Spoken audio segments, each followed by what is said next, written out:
За энэ өмнө улсын орон шалралт тэмцээнд орж байгаа нийт битбоксчтай энэ өдрийн мэнд хүргье. Тэгээд хоёр битбоксчтай хоорондоо баталдаг дөнгөж төрүүл ирлээ л дээ. За очлаа.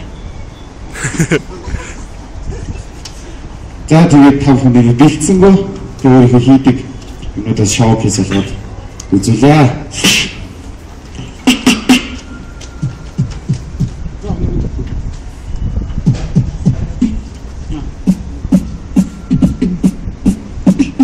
Нивэчэй.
За